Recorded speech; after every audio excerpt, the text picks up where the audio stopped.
어머니의 장례식은 이상하리만치 조용했다. 조문객 몇 명, 멀리서 겨우 도착한 친척 둘 그리고 나. 우리가 울지 않았던 건 이미 오래전부터 그녀가 우리 곁에 없었기 때문이다. 치매라는 병은 사람을 조금씩 지워간다. 기억을 잃고 관계를 잃고 결국 남은 건 숨만 쉬는 육체뿐이었다. 나는 그 사실을 받아들이는 데에 꽤 오랜 시간이 걸렸다. 어느 날 어머니가 내 이름을 부르지 못했을 때, 또 어느 날 내가 집에 다녀왔다는 것도 기억하지 못했을 때, 처음엔 슬펐지만 그 감정조차 무뎌졌다. 사람은 얼마나 빨리 잊는 존재인가. 나는 나 자신에게 질릴 지경이었다. 장례식이 끝나고 집에 돌아와 낡은 액자 속 어머니의 웃는 얼굴을 바라보며 술을 마셨다. 사진 속의 그녀는 아직 젊었고 건강했고 생기 넘쳤다.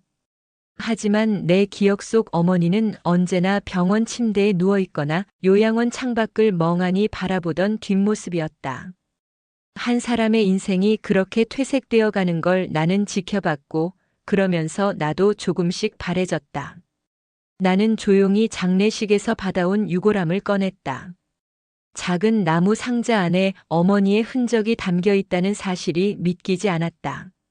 정말 그 안에 그녀가 있는 걸까?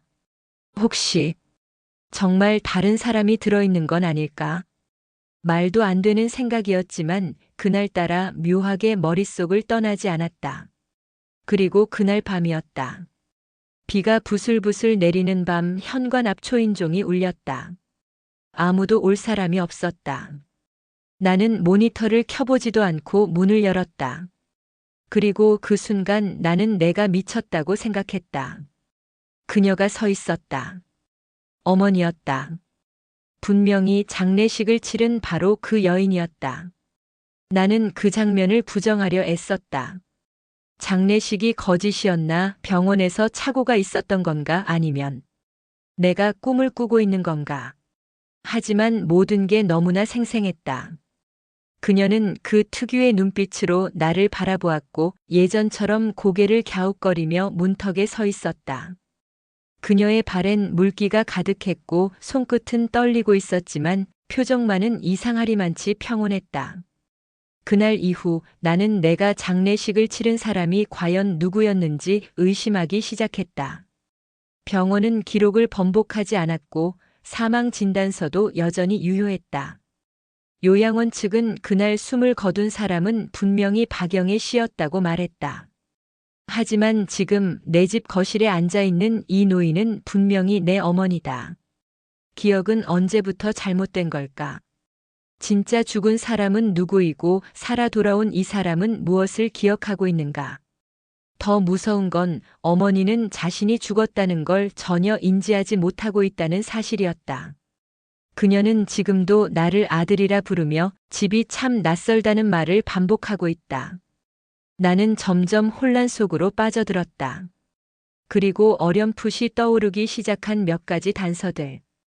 장례식장에서 어머니 손에 끼워져 있던 반지, 요양원에 있던 마지막 일주일 동안의 공백, 그리고 유골함 안에 든 이상하게도 너무 가벼웠던 무게. 이건 단순한 착오가 아니다. 누군가 무언가를 감추고 있다. 그리고 그 시작은 장례식 당일로부터 비롯되었다. 그날 나는 어머니를 묻었다. 그리고 그날 밤 어머니는 집으로 돌아왔다. 이상한 일은 그날 밤부터 시작되었다. 어머니는 소파에 앉아 내 방을 둘러보며 낯선 듯 고개를 갸웃거렸다. 하지만 그것보다 더 이상한 건 그 표정이 전혀 놀라움이나 당혹스러움이 없었다는 점이었다. 마치 이곳에 처음 와본 사람처럼 말하면서도 어딘가에선 이 모든 것을 알고 있다는 듯한 눈빛. 그 눈빛이 불쑥 나를 무섭게 만들었다. 나는 유골함을 바라보며 생각했다. 저 안에 있는 것이 정말 어머니가 맞는가? 그리고 지금 내 앞에 앉아 있는 이 사람은 누구인가? DNA 검사라도 해야 할까? 하지만 그건 어떤 결정을 내릴 용기가 있을 때나 가능한 일이다. 나는 아직 그럴 자신이 없었다. 다음 날 아침 어머니는 마치 아무 일도 없었다는 듯 주방에 서 있었다. 냉장고 문을 열고 식빵을 꺼내고 커피 포트를 작동시키는 일련의 동작들. 그 모든 것이 너무 자연스러워서 나는 오히려 더 당황했다. 그녀가 치매를 앓기 시작하면서는 아무것도 하지 못했었다. 그런데 이제 와서 이렇게 익숙하게 일상을 재현한다는 건 도무지 말이 되지 않았다. 그녀의 상태를 다시 관찰하기 시작했다. 이름을 물으면 정확히 답했고 생일도 맞췄다. 나를 아들이라고 불렀고 아버지가 세상을 떠났다는 사실도 기억했다. 하지만 그녀는 요양원에서 지낸 지난 5년을 완전히 기억하지 못했다. 그 시절에 대해 묻자 그저 멍하니 웃으며 창밖을 바라봤다. 마치 누군가 그 부분을 통째로 지워버린 것처럼. 요양원에 전화를 걸었다. 직원은 놀랍게도 내가 어머니의 사망 처리에 서류를 제출했고 장례를 직접 진행했으며 모든 과정에서 아무런 이상이 없었다고 말했다. 의무기록과 사망 확인서도 문제 없었다. 심지어 요양원 CCTV에는 관이 실려나가는 모습까지 그대로 남아 있었다. 나는 확인을 요청했다. 그 영상 속 관에 실려 나온 사람이 과연 어머니가 맞는지. 그리고 며칠 후 이메일로 받은 영상 속 관은 흰색 리넨 천으로 덮여 있었다. 얼굴은 보이지 않았고 직원들이 조심스레 운반하는 모습만이 보였다. 그런데 영상 말미 휠체어를 타고 천천히 뒷마당으로 향하는 한 노인의 실루엣이 카메라 끝자락에 잠시 스쳐 지나갔다. 나는 그 프레임을 멈춰 세웠다. 그 실루엣은 어머니였다. 내가 알고 있는 살아있는 지금의 그 모습 그대로였다. 불쑥 등줄기를 타고 소름이 올랐다. 그렇다면 대체 누구의 장례를 치른 것인가? 나는 누구를 묻은 것인가? 그리고 이 모든 과정을 왜 아무도 문제 삼지 않았는가? 어머니는 여전히 집안을 돌아다녔다. 낯익은 듯 낯선 듯한 표정으로 손때 묻은 물건들을 쓰다듬으며 자주 이렇게 중얼거렸다. 이 집 예전에 살던 집이랑 참 비슷하네. 나는 그 말을 곱씹었다. 예전에 살던 집.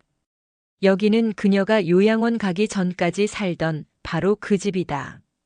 비슷한 게 아니라 이 집이 맞다. 그녀가 모른다는 듯 말하는 그 비슷하다는 말 속에 나는 섬뜩한 이질감을 느꼈다. 이건 단순한 치매 환자의 혼란이 아니다. 이건 누군가 어머니의 기억을 조작했거나 혹은 내가 잘못된 기억 속에 빠져 있는 것이다. 진짜 문제는 어쩌면 어머니가 죽은 줄 알았던 그날부터 시작된 게 아닐지도 모른다. 그보다 훨씬 전 내가 눈치채지 못했던 그 어느 순간부터 모든 게 어긋났던 건지도. 지금 이 집에 있는 이 노인은 정말 나의 어머니가 맞는 걸까? 아니면 누군가가 만들어낸 어머니의 형상일까? 문득 어머니의 장례식 전날이 흐릿하게 떠올랐다. 그날의 기억은 어쩐지 선명하지 않았다. 서류 작업에 정신이 팔려 있었고 요양원에서 보내온 검안서에 서명하느라 마음이 무뎌져 있었던 것 같다. 유골함은 장례식 당일에 바로 내 손에 건네졌고 나는 단 한 번도 관속을 확인하지 않았다. 정확히 말하자면 확인할 수 있는 상황이 아니었다. 직원들은 일 처리를 능숙하게 해줬고 나는 고맙다는 말만 반복했다. 이제 와서 그 모든 것이 너무나 수상하게 느껴졌다. 그들은 나에게 너무 친절했고 모든 절차가 비정상적으로 매끄러웠다. 이해할 수 없는 감정이 가슴 한켠에 뭉쳐 있었다. 분명히 뭔가 놓쳤고 그 작은 조각 하나가 모든 진실을 감추고 있다는 생각이 들었다. 그날 이후 나는 집에 머물며 어머니를 지켜봤다. 그녀는 틈만 나면 다락문을 바라보았고 가끔씩 낯선 듯 집 안 구석구석을 둘러보았다. 한 번은 마루 한켠에 쌓아둔 오래된 앨범을 꺼내 펴더니 멍하니 사진을 쓰다듬기도 했다. 그 손길은 너무도 익숙하고 부드러워서 차마 그녀가 아닐지도 모른다는 의심을 하기가 어려웠다. 하지만 그럴수록 오히려 불안해졌다. 내가 보고 있는 이 사람이 정말 어머니라면 내가 장례를 치른 대상은 대체 누구였던 것일까? 나는 결국 병원 기록을 요청했다. 사망 확정 당시의 진단서, 입소 기간 동안의 의무 기록, 그리고 사체 인계 확인서까지. 서류들은 모두 정상처럼 보였지만 단 하나, 입소 종료 날짜가 이상했다. 어머니가 사망한 것으로 기록된 날짜보다 이틀 전 이미 퇴소 처리되어 있었다. 그녀는 죽기 전에 요양원을 떠났던 셈이다. 그런데 그 기록은 나에게 전혀 전달되지 않았다. 내가 본 건 단지 사망 판정 이후의 문서뿐이었다. 요양원에 다시 전화를 걸었다. 직원은 입소 종료가 내 요청에 의해 처리되었다고 말했다. 하지만 나는 그런 요청을 한 적이 없었다. 그들의 기록은 유가족동의 하에 퇴소 처리라고 적혀 있었다. 나는 아무 말도 하지 못했다. 그 말이 뜻하는 바는 하나였다. 누군가 나를 사칭했다. 나는 점점 혼란 속으로 빠져들었다. 서류가 조작되었다면 그것이 누구의 지시에 의한 것인지, 왜 그렇게까지 했는지를 밝혀야 했다. 하지만 그보다도 먼저 풀어야 할 문제가 있었다. 지금 내 곁에 있는 이 여인이 내 어머니인지 확인하는 것. 아니, 어쩌면 더 두려운 질문은 그 반대였다. 내가 그토록 의심하고 있는 것들이 모두 진실이었다면? 내가 사랑했던 어머니는 이미 세상에 없고 지금 이곳에 있는 사람은 단지 그 껍데기를 쓴 무언가라면? 그러나 아이러니하게도 어머니는 그 어떤 때보다도 정상에 가까워 보였다. 식사도 스스로 했고 정리도 잘했다. 밤에는 스스로 방에 들어가 불을 끄고 잠을 청했으며 새벽이면 마당을 거닐며 꽃을 바라보았다. 치매가 있었던 사람이라고는 믿기지 않을 정도였다. 단지 몇 가지 이상한 행동들만이 여전히 거슬렸다. 가끔씩 그녀는 낡은 옷장을 열어 안쪽을 들여다보다가 조용히 문을 닫았다. 그 안에는 이미 수년 전 모두 정리된 아버지의 물건들이 있었다. 하지만 그녀는 거기서 누군가를 찾는 눈빛이었다. 또 한 번은 빈 방에 불을 켜두고 침대 위에 누군가가 자고 있는 듯 조심스레 문을 닫았다. 그녀가 방금 전에 중얼거리던 말이 아직도 귓가에 맴돈다. 잘 자렴, 형제는 곧 올 거야. 어머니에겐 외삼촌 외에 형제가 없었다. 그마저도 30년도 더 전에 미국으로 이민을 떠났다. 어머니는 가족이 거의 없는 사람이었다. 그런데 누구를 기다리고 있었던 걸까? 혹시 어머니의 기억 속에 내가 모르는 또 다른 인물이 존재하는 걸까? 혹은 그 기억 자체가 누군가에 의해 심어진 것이라면? 그렇다면 그녀는 왜 돌아온 걸까? 무엇을 잊었고 무엇을 기억하며 이 집에 발을 들인 걸까? 며칠 동안은 일부러 아무것도 묻지 않았다. 그녀가 어떤 기억을 갖고 있는지, 왜 돌아온 건지, 누구인지조차 나는 확인하지 않았다. 이상하게 들리겠지만 확인하는 순간 무너질 것 같았다. 아닐지도 모른다는 불안은 견딜 수 있어도 진짜가 아니다라는 확신은 감당할 수 없을 것 같았다. 그녀는 여전히 평온했고 마치 아무 일도 없었다는 듯 내 곁에서 일상을 살았다. 하지만 나는 매 순간 무너지는 감정을 억누르며 하루를 버텼다. 그날도 마찬가지였다. 어머니는 평소처럼 부엌을 정리하고 있었다. 창문을 열어 환기를 시키고 그릇을 정리하던 손길이 문득 멈췄다. 나는 조용히 그 뒷모습을 바라보다 시선을 천천히 그녀가 바라보는 곳으로 옮겼다. 거기엔 작은 상자가 하나 놓여 있었다. 처음 보는 상자였다. 오래되어 바랜 나무결, 녹슨 자물쇠, 그리고 희미하게 쓰인 연필 자국. 나는 그 상자를 조심스레 꺼내 거실 테이블 위에 올려놓았다. 상자 안에는 몇 장의 편지와 열쇠가 들어 있었다. 봉투엔 아무런 이름도 없었고 편지지는 이미 오래되어 가장자리가 노랗게 변해 있었다. 한 장씩 꺼내 읽었다. 내용은 짧고 단조로웠다. 하지만 그 문장들 사이에는 분명 감춰진 무언가가 있었다. 의도적으로 많은 걸 숨긴 흔적. 그리고 무엇보다도 어머니의 글씨체였다. 편지 내용은 대부분 누군가에게 보내는 듯한 독백이었다. 기억을 잃기 전에 써둔 건지 아니면 잊히지 않기 위해 적은 건지는 알 수 없었다. 그날 이후 나는 모든 걸 묻기로 했다. 그 사람을 다시 보면 나는 모른 척할 것이다. 이건 내 선택이었고 누구도 탓하지 않기를 바란다. 그리고 그 아래 적힌 주소 하나. 낯선 동네였다. 서울 외곽의 오래된 마을 이름. 나는 인터넷 지도를 뒤져 그 위치를 확인했다. 놀랍게도 그곳엔 지금도 허름한 양옥집 한 채가 남아 있었다. 사진으로 본 외관은 왠지 낯익었다. 아니, 분명히 어디선가 본 적이 있었다. 나는 그제야 열쇠를 들여다봤다. 작고 낡은 철제 열쇠. 고리에는 희미하게 숫자 2개가 적힌 태그가 달려 있었다. 1-3. 무슨 뜻인지 알 수 없었다. 하지만 그 조합은 이상하게도 뇌리에 박혔다. 그 순간 문득 떠오른 기억 하나. 어릴 적 어머니가 내게 들려준 이야기. 어릴 때 살던 집엔 비밀 공간이 있었단다. 아빠도 몰랐던 곳. 그 말이 사실인지 상상의 이야기인지 모른 채 나는 잊고 살았다. 하지만 지금 그 기억이 다시 떠오른 것이다. 혹시 그 집이 여기에 적힌 주소가 아닐까? 그리고 그 열쇠가 바로 그 비밀 공간을 여는 열쇠가 아닐까? 나는 머뭇거리다 어머니의 방문을 열었다. 그녀는 창가에 앉아 있었다. 햇빛을 받으며 눈을 감고 있었고 마치 아무 일도 모른다는 듯 평온해 보였다. 나는 조심스럽게 방을 나와 상자를 품에 안고 현관문을 나섰다. 어디서부터 어떻게 시작된 이야기인지는 모르겠지만 이제는 끝까지 가봐야 할 것 같았다. 그 집으로 가면 무엇이 기다리고 있을까? 잊힌 과거, 숨긴 이름, 묻힌 기억, 그리고 어쩌면 내가 아직 마주할 준비가 되지 않은 아주 오래된 진실. 버스에서 내려 오래된 마을 골목을 걷기 시작했다.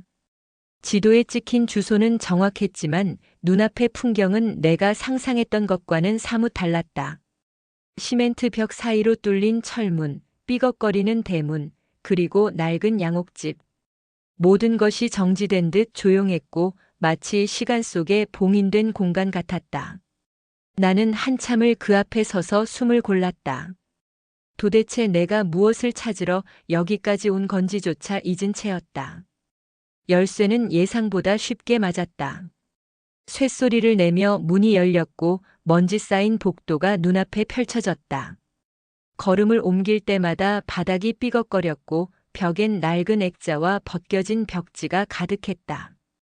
모든 것이 오래되었고 아무도 살지 않은 집 특유의 적막함이 공간을 채우고 있었다. 하지만 이상하게도 나는 이곳이 낯설지 않았다. 마치 아주 오래전에 이곳을 걸은 적이 있는 사람처럼. 기억은 없었지만 감정은 이미 이 공간을 알고 있었다. 천천히 집 안을 둘러보다가 나는 결국 2층 끝방의 문 앞에 멈췄다. 문고리를 돌리려는 순간 손끝에 스친 찬 기운이 전해졌다. 잠시 망설였지만 이내 결심을 다지고 안으로 들어갔다. 작은 창문 하나뿐인 좁은 방이었다. 가구도 없었고 바닥엔 먼지가 수북했다. 하지만 방 한편 허물어진 벽지를 따라 손가락을 대고 쓸어내리자 금세 어딘가 들뜬 부분이 느껴졌다. 조심스럽게 벽지를 뜯자 작게 파여진 나무 문이 드러났다. 그리고 그 앞에 1-3이라고 적힌 번호가 희미하게 새겨져 있었다. 나는 손에 쥐고 있던 열쇠를 꺼냈다. 손이 미세하게 떨렸지만 자물쇠는 정확히 그 열쇠를 기다리고 있었다. 딸각 잠긴 시간이 열리는 소리였다. 비밀 공간은 작고 어두웠다. 햇빛이 닿지 않는 그곳은 몇 년, 아니 몇십 년의 침묵이 고여있는 듯 했다. 나는 휴대폰 불빛을 켜고 안으로 몸을 밀어 넣었다. 낡은 박스 몇 개와 덮개가 씌워진 서류 뭉치, 그리고 바닥에 놓인 작은 녹슨 트렁크 하나. 나는 숨을 참으며 트렁크의 뚜껑을 열었다. 안에는 오래된 사진과 편지들, 그리고 누군가의 일기장이 있었다. 사진 속 얼굴들은 대부분 낯설었지만 그 중 하나가 내 시선을 붙들었다. 젊은 시절의 어머니였다. 하지만 그녀의 옆에 있는 남자는 내가 알지 못하는 얼굴이었다. 아버지도 아니었고 친척도 아닌 완전히 생소한 존재. 그 둘은 손을 맞잡고 있었고 그 표정은 아무리 봐도 연인이었다. 나는 급하게 일기장을 펼쳤다. 첫 장에는 날짜도 이름도 없었다. 하지만 글씨체는 분명 어머니의 것이었다. 그리고 내용은 내가 지금껏 알지 못했던 그녀의 삶을 조금씩 드러내기 시작했다.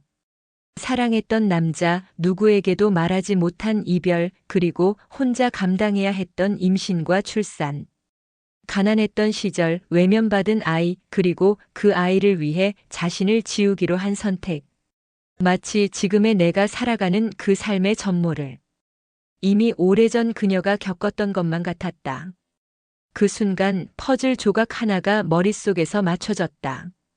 지금 집에 있는 그 노인, 어머니라고 믿고 있는 그 사람은 이 사진 속 여인이 아니다. 내가 지금껏 어머니라고 불러온 사람은 누군가를 대신하고 있었다. 심장이 조여들었다. 숨이 막혔다. 그렇다면 내가 진짜 어머니의 장례를 치른 게 맞는 걸까? 혹은 살아남은 사람은 어머니가 아닌 다른 사람일까? 나는 천천히 바닥에 주저앉았다. 정적만이 흐르고 있었다.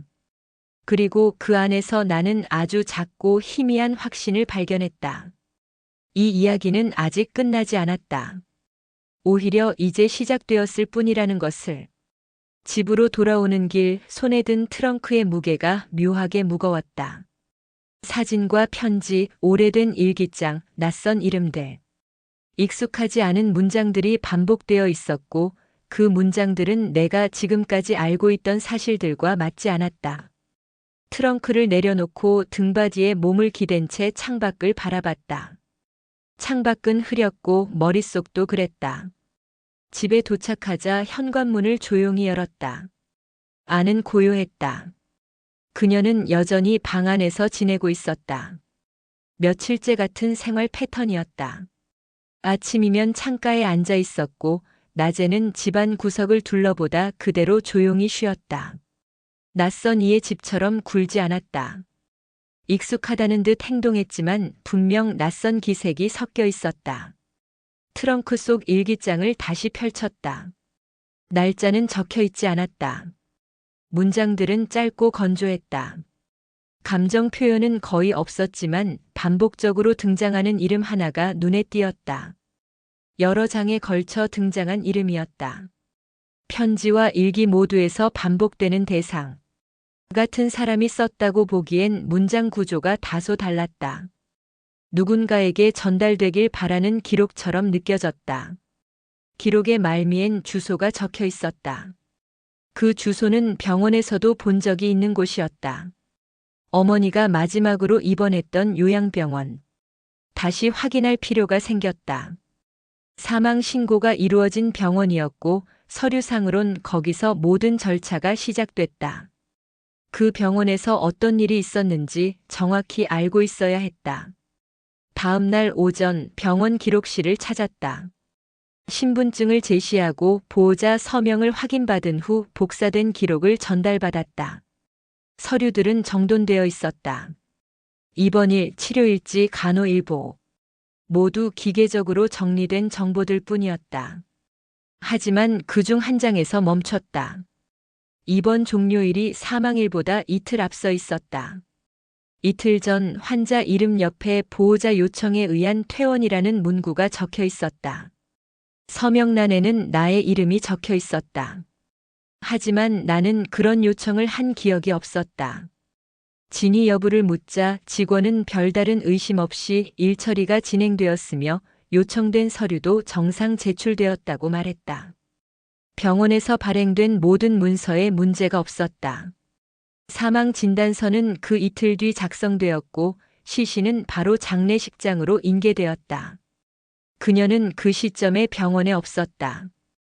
요양원 측에서도 사망일만 보고 통보받았다고 했었다.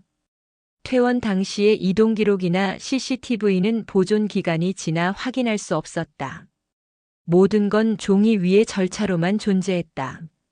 실제 했던 사람은 누군지, 그 안에 담긴 정보가 누구를 가리키는 건지 확인할 방법은 없었다. 그날 밤 서류들을 다시 정리하며 일기장의 내용을 떠올렸다. 기록 속 이름들과 병원 서류 속 이름이 서로 교차하고 있었다. 동일 인물이라 단정하기 어려웠다. 지문 확인 항목은 빠져 있었고 사망 시 사진은 남아있지 않았다. 장례식 당시 관은 이미 닫혀 있었다. 나는 내 기억을 의심하기 시작했다. 지금 내 옆에 있는 이 사람이 누구인지 확인할 수 있는 실질적인 단서가 남아있지 않았다. 병원도 요양원도 장례식장도 서류만 남겼다. 모든 과정은 문서화되었고 그 문서들 위에 나는 서명했다. 하지만 나는 그 과정에서 아무것도 본 적이 없었다.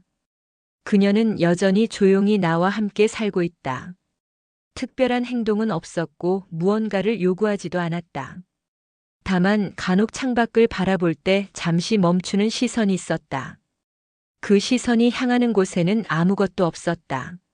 나는 그것이 어떤 기억을 더듬는 움직임이라고 판단했다. 트렁크 속에 있던 사진과 편지들을 아직 정리하지 못했다. 일부는 구겨져 있었고 일부는 습기 때문에 번져 있었다. 내용은 거의 알아볼 수 없었지만 반복되는 글귀 하나가 있었다.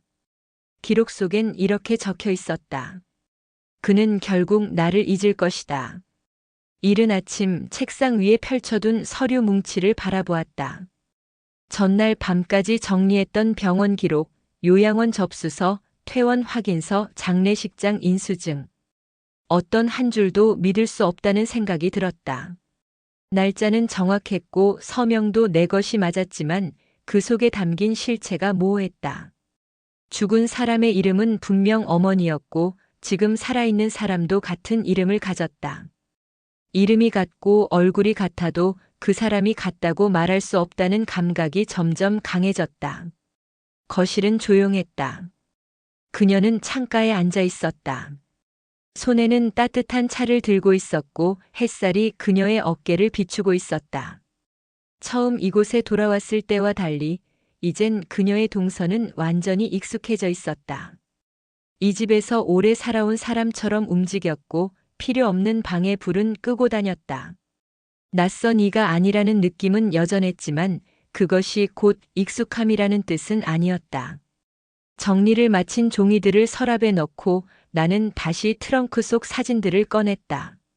젊은 시절의 어머니, 그리고 낯선 남자. 손을 맞잡고 있는 모습, 그리고 병원에서 찍힌 듯한 사진들. 병실 침대에 누운 남자 옆에 앉아 있는 그녀는 간병인 같았다. 정면을 응시하고 있었고 눈빛은 침착했다. 관계를 유추할 수 있는 표정은 없었다. 기록처럼 중립적이고 감정은 배제된 표정이었다. 사진 뒷면에는 날짜가 적혀 있었다. 15년 전. 내가 처음 입원했던 해였다. 감기와 폐렴이 겹쳐 몇 주간 병원에 있었던 시기.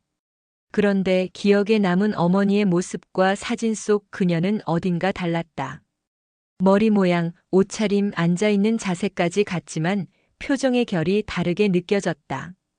그건 단순한 기분이 아니었다. 무언가 놓치고 있다는 확신이 들었다. 사진 밑에 묻혀있던 작은 수첩 하나를 발견했다.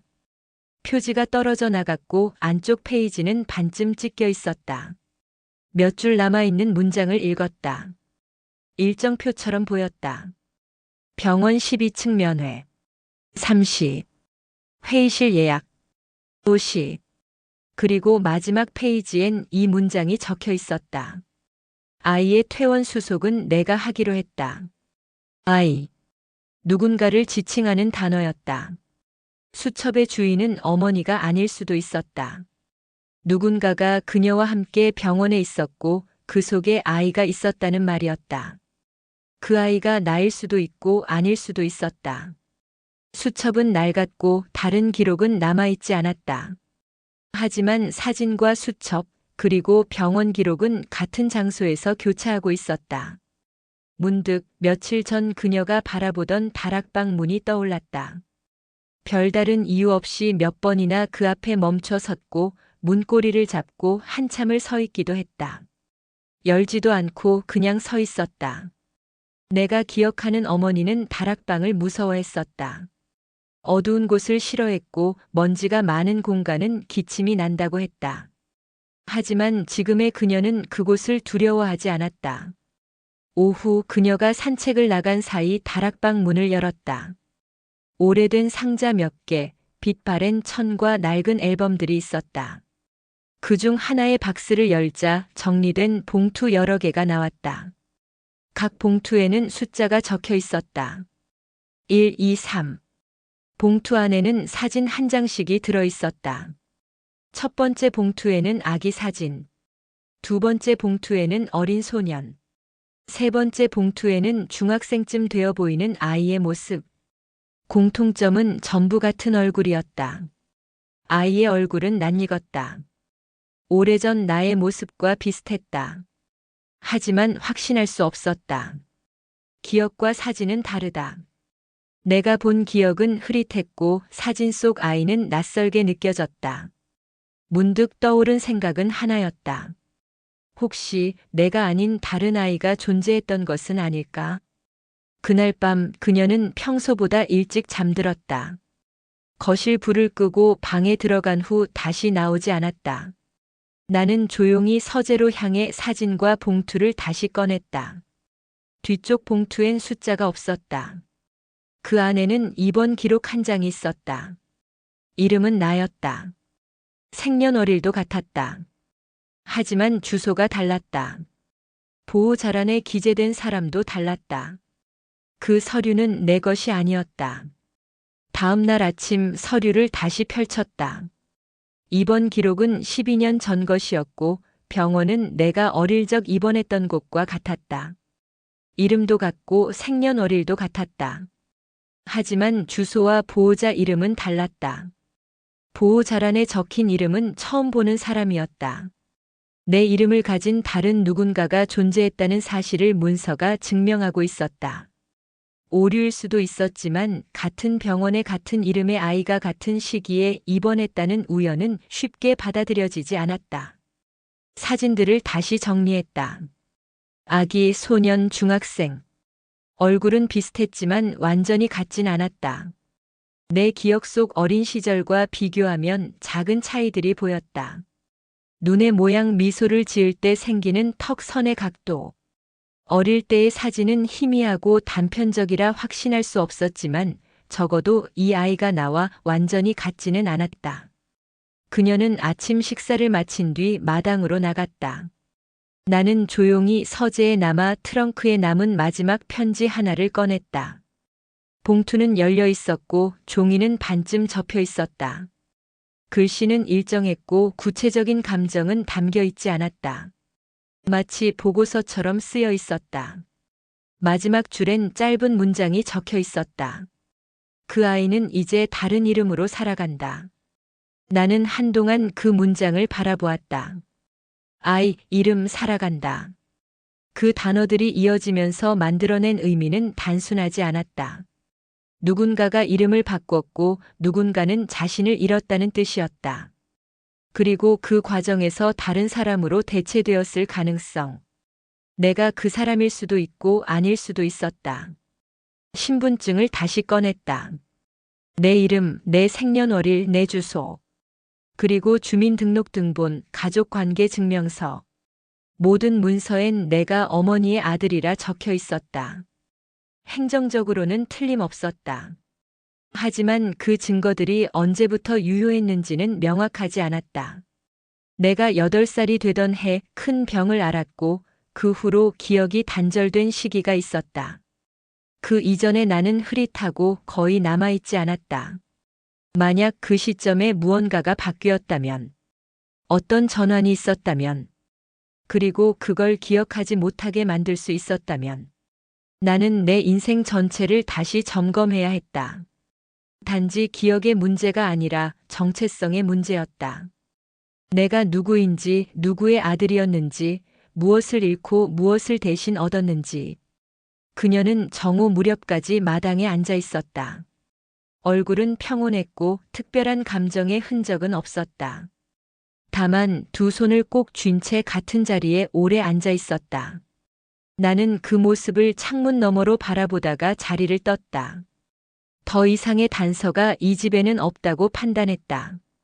대신 병원 기록을 다시 뒤져보기로 했다. 해당 병원은 지금은 이름이 바뀌어 다른 의료재단 산하에 있었다. 전산 시스템도 바뀌었고 과거 기록은 폐기되었거나 별도의 보관소로 이관된 상태였다. 민원 접수를 통해 확인할 수 있는 내용은 제한적이었다. 그러나 운이 좋게도 당시 병동에 근무했던 간호사의 이름을 확인할 수 있었다. 오래된 회의록에서 이름을 찾았다. 병동 간호 책임자 박모 씨. 그 이름을 검색해 연락처를 찾는 데는 시간이 걸렸다. 병원 인사기록부를 통해 어렵게 연결된 번호로 연락을 시도했다. 몇 번의 시도 끝에 통화가 연결되었고 상대는 목소리를 낮게 깔고 신중하게 응대했다. 나는 조심스럽게 과거 입원 기록에 대해 물었다. 정확한 상황은 알지 못한다고 했지만 이름을 말하자 잠시 침묵이 흘렀다. 그녀는 기억하고 있었다. 내 이름과 보호자 이름 그리고 당시 상황까지. 확실하지는 않지만 분명 2명의 아이가 있었다고 말했다. 같은 시기에 입원했고 나이도 비슷했으며 외모도 닮았다고 했다. 하지만 한 명은 끝내 퇴원하지 못했고 다른 한 명은 보호자와 함께 병원을 떠났다고 했다. 더 이상 자세한 내용은 알려줄 수 없다고 말하며 통화를 끝냈다. 전화를 끊고 난 뒤 나는 오랜 시간 책상에 앉아 있었다. 한 명은 퇴원했고 한 명은 사라졌다. 그중 내가 누구였는지 그리고 그녀는 그 사실을 알고 있는지, 지금 내 옆에 있는 이 노인은 무엇을 숨기고 있는지 확인할 방법은 아직 남아 있었다. 그날 밤 서랍 깊숙한 곳에 숨겨두었던 오래된 테이프 하나를 꺼냈다. 어릴 적 어머니가 녹음해둔 것이라고 들었던 기억이 있다. 카세트 플레이어는 이미 고장이 났지만 오디오 변환기로 파일을 복원할 수 있었다. 소리는 거칠었고 잡음이 섞여 있었지만 그 안에서 분명히 그녀의 목소리가 들렸다. 일정한 톤으로 아이에게 말을 걸고 있었다. 이름은 언급되지 않았다. 하지만 내용은 분명 누군가를 향한 것이었다. 잘 자렴. 오늘 하루도 고생했어. 짧은 문장이 반복되었고 간간이 멜로디처럼 들리는 허밍도 포함되어 있었다. 목소리는 안정적이었다. 감정은 배제된 듯 했지만 반복되는 인사와 허밍 사이에는 분명한 애착이 담겨 있었다. 녹음 파일에는 날짜가 없었다. 녹음된 시간도 대상도 불분명했다. 하지만 그것이 중요한 건 아니었다. 중요한 건 이 목소리를 나는 익숙하게 알고 있다는 사실이었다. 테이프를 멈추고 다시 재생했다. 그리고 또 한 번 반복해서 들었다. 녹음 속 말투는 지금 내 옆에 있는 그녀의 말투와 거의 일치했다. 발음, 속도, 음의 떨림까지 같았다. 하나의 증거가 될 수는 없었지만 내 직감은 점점 확실해지고 있었다. 이튿날 그녀는 별다른 말 없이 마당의 나무를 다듬고 있었다. 작은 가지를 정리하고 화분에 물을 주는 모습은 평범했다. 하지만 나는 그녀가 반복적으로 보는 방향이 있다는 것을 눈치챘다. 담장 너머 오래된 우체통 쪽이었다. 그 방향엔 더 이상 편지를 받는 이웃도 없었다. 그저 낡은 벽돌담과 녹슨 철문이 있을 뿐이었다. 그러나 그녀는 틈날 때마다 그쪽을 바라보았다. 오후 문득 냉장고 위 선반이 떠올랐다. 그 위엔 그녀가 손대지 못하게 했던 작은 상자가 하나 있었다. 언제부터 있었는지 기억나지 않았다. 조심스럽게 상자를 꺼냈다. 잠긴 건 아니었다. 뚜껑을 열자 안에는 접힌 종이와 함께 오래된 휴대폰이 들어 있었다. 전원이 꺼진 상태였고 충전 단자는 구형이었다. 어딘가에 충전기가 있었던 기억을 더듬어 서랍을 뒤졌고 결국 연결에 성공했다. 휴대폰을 켜자 오래된 배경화면이 나타났다. 아이와 함께 찍은 사진이었다. 사진 속의 아이는 내가 기억하는 내 어린 시절과는 약간 달랐다. 익숙하면서도 낯선 얼굴. 한 장의 사진으로 판단할 수는 없었지만 다시금 같은 의문이 떠올랐다. 그 아이가 나일 수도 있고 아닐 수도 있었다. 갤러리에는 다른 사진이 없었다. 저장된 연락처는 하나뿐이었고 이름 없이 번호만 저장되어 있었다. 통화 기록은 오래전에 끊겼다. 문자함에는 저장된 메시지가 몇 개 남아 있었다. 그중 하나는 짧은 문장이었다. 도착했습니다. 조용히 들어갔어요. 발신인은 없었고 수신 날짜만 기록되어 있었다. 날짜는 내가 기억하는 어머니의 입원 시기와 일치했다. 도착 조용히 들어감. 이 단어들이 의미하는 바는 단순한 방문이 아니었다. 누군가가 계획된 무언가를 실행했고 그 사실이 문자로 보고되었다는 것. 그 문장을 보자 등골이 서늘해졌다. 다시 집안을 천천히 둘러보았다. 모든 것이 익숙해 보였지만 익숙함이 곧 진실은 아니었다. 기억은 조작될 수 있고 공간은 익숙하게 정돈될 수 있다. 그녀가 여기에 있는 이유, 내가 이 집에 남겨진 이유, 그리고 우리가 공유하고 있는 이 시간의 진짜 시작점. 그것들은 문서에도 사진에도 증언에도 남아있지 않았다. 지금 필요한 건 하나였다. 병원 기록에도 남지 않고 행정 문서로도 확인할 수 없는 실제의 흔적. 그 흔적을 쥐고 있는 건 그녀뿐이었다. 하지만 그녀는 아무 말도 하지 않는다. 그리고 나는 더 이상 묻지 않는다. 다만 조용히 조금씩 그 안으로 걸어 들어가고 있을 뿐이다. 새벽이었다. 잠에서 깨어난 뒤 다시 잠들지 못한 채 천장을 바라보고 있었다. 창문 틈 사이로 희미한 새벽빛이 흘러들었고 커튼이 미세하게 흔들렸다. 고요함이 지나치게 선명하게 느껴졌다. 마치 어떤 변화가 시작되기 직전의 정적처럼. 몸을 일으켜 거실로 나왔다. 그녀는 없었다. 문은 닫혀 있었고 마당에도 인기척이 없었다. 순간 모든 공기가 정지된 듯 했다. 부엌 식탁 위에 종이 한 장이 놓여 있었다. 반듯하게 접힌 종이. 펼쳐보니 짧은 문장이 적혀 있었다. 산책 다녀오겠습니다. 간단한 메모였다. 평소에도 종종 새벽 산책을 나갔기에 특별할 것 없었다. 하지만 이번엔 무언가 달랐다. 글씨에 힘이 빠져 있었고 문장의 말미에는 작은 점 하나가 덧붙여져 있었다. 습관처럼 보이지 않는 미세한 이상. 나는 재빨리 외투를 걸쳤다. 주변을 천천히 돌기 시작했다. 이른 새벽이라 사람은 거의 없었고 골목길은 축축하게 젖어 있었다.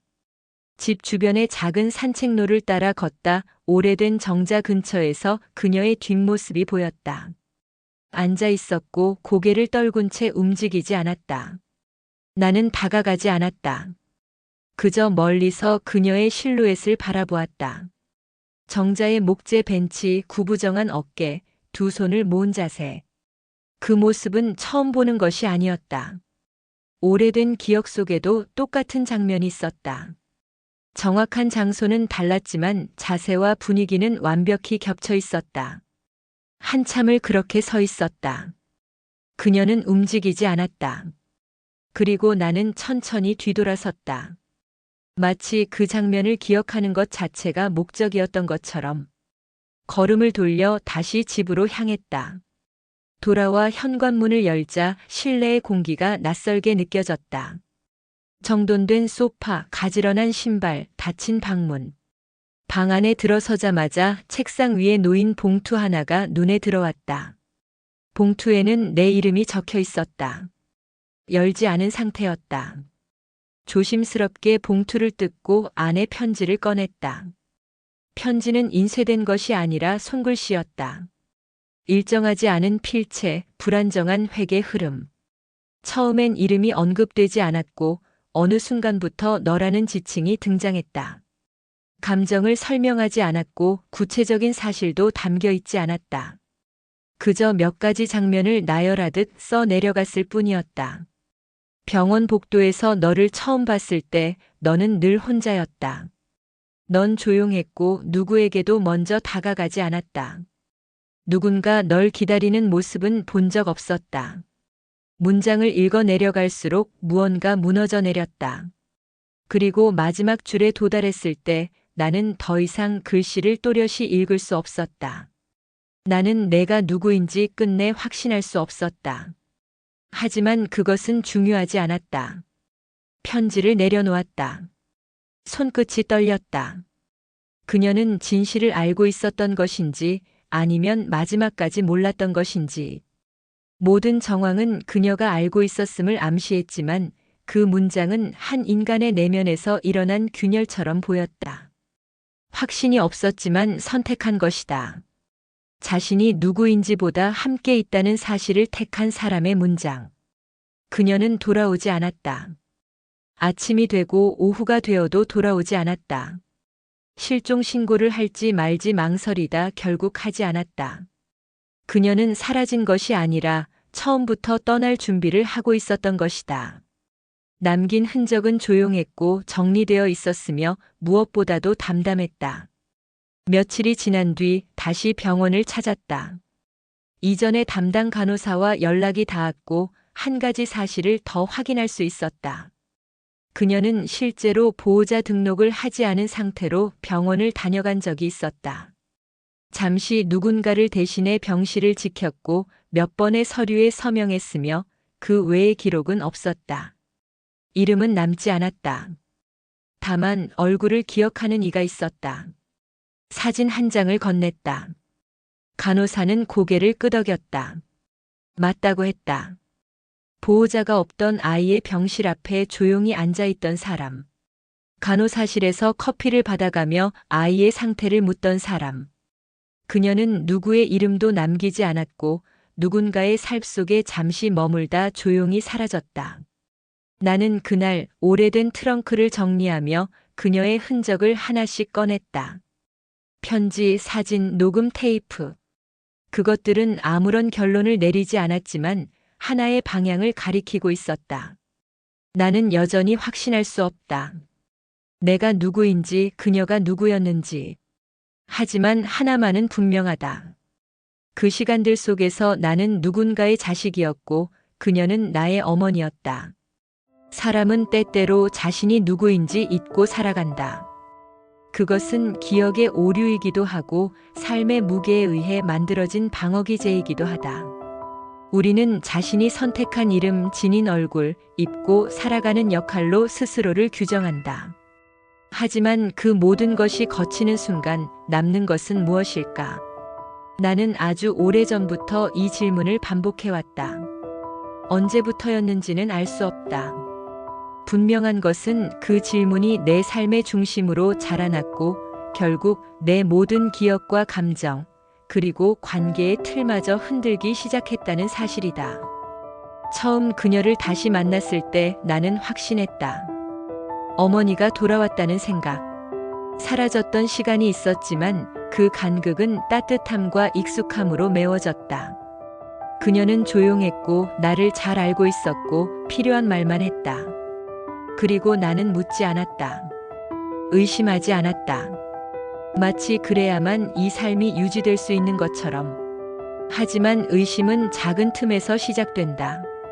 하나의 문장, 하나의 사진, 하나의 기록. 그것들은 서로 무관한 것처럼 보였지만 어느 순간 맞물려 하나의 방향을 가리켰다. 그 방향은 내 과거였고 그녀의 정체였으며 동시에 우리가 함께 살아온 시간에 대한 질문이었다. 나는 그 질문들을 외면하지 못했다. 서랍을 열고 서류를 정리하고 녹음된 목소리를 다시 듣고 오래된 병원을 찾았다. 그리고 그 과정에서 나는 무엇을 찾아야 하는지도 모르면서 계속해서 무언가를 뒤쫓았다. 이름, 기록, 얼굴, 서명. 그 어떤 것도 완전한 답을 주지 않았다. 그녀는 끝까지 말하지 않았다. 자신이 누구인지, 내가 누구인지, 그 시간들 속에 어떤 비밀이 있었는지. 침묵은 때로 말보다 강력했다. 그녀의 침묵은 나를 오히려 그 기억으로 더 깊이 끌어당겼고, 나는 그녀의 말없는 표정 속에서 나의 어린 시절을 되새겼다. 내가 어린 시절에 나로 존재했는지조차 확신할 수 없었던 시간.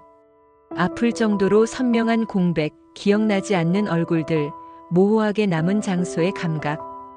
그 속에서 나는 하나의 사실에 다가섰다. 진실은 증명하는 것이 아니라 받아들이는 것이라는 감각. 그리고 어떤 관계는 그 진실을 말하지 않음으로써 유지되는 경우도 있다는 것. 그녀는 떠났다. 아무런 예고도 작별도 없이. 남긴 것은 짧은 메모와 오래된 편지 한 통, 그리고 정리된 방 하나. 나는 그녀가 마지막으로 앉아있던 벤치를 찾아가 보았다. 그곳에는 그녀의 흔적이 남아있지 않았다. 마치 처음부터 존재하지 않았던 사람처럼 그녀는 이 세상에서 조용히 지워졌다. 하지만 나는 안다. 그녀는 존재했다. 내 기억 속에, 내 일상 속에, 내 감정의 가장 깊은 곳에. 그녀가 진짜 어머니였는지 아니면 누군가를 대신한 사람이었는지는 이제 중요하지 않다. 중요한 것은 그녀가 그 시간 속에서 나를 돌보았고, 함께 숨 쉬었고, 조용히 나의 과거를 감싸 안았다는 것이다. 우리는 모두 누군가의 자리를 대신해 살아가고 있는지도 모른다. 잃어버린 사람, 떠난 사람, 혹은 존재했지만 기억되지 못한 사람들. 그들의 빈자리를 누군가는 채우고, 누군가는 기다리고, 또 누군가는 기억한다. 그 기억은 때로 왜곡되지만 마음에 남는 감정은 거짓이 아니다. 나는 다시 살아간다. 확실하지 않은 이름으로, 명확하지 않은 과거를 가진 채. 그러나 이전과는 조금 다르게, 이제는 그녀의 방식대로. 말없이 조용히, 그리고 무너지지 않도록. 그녀가 남긴 편지의 마지막 문장이 종종 떠오른다. 나는 내가 누구인지 끝내 확신할 수 없었다. 하지만 그것은 중요하지 않았다. 그 문장은 나를 울게 했다. 그리고 동시에 나를 일으켜 세웠다. 존재는 확인으로 완성되는 것이 아니라 함께한 시간으로 증명되는 것임을 이제야 깨닫는다. 그녀가 내 어머니였는지는 지금도 모른다. 하지만 나는 그녀의 아들이었다. 그리고 그것이면 충분하다.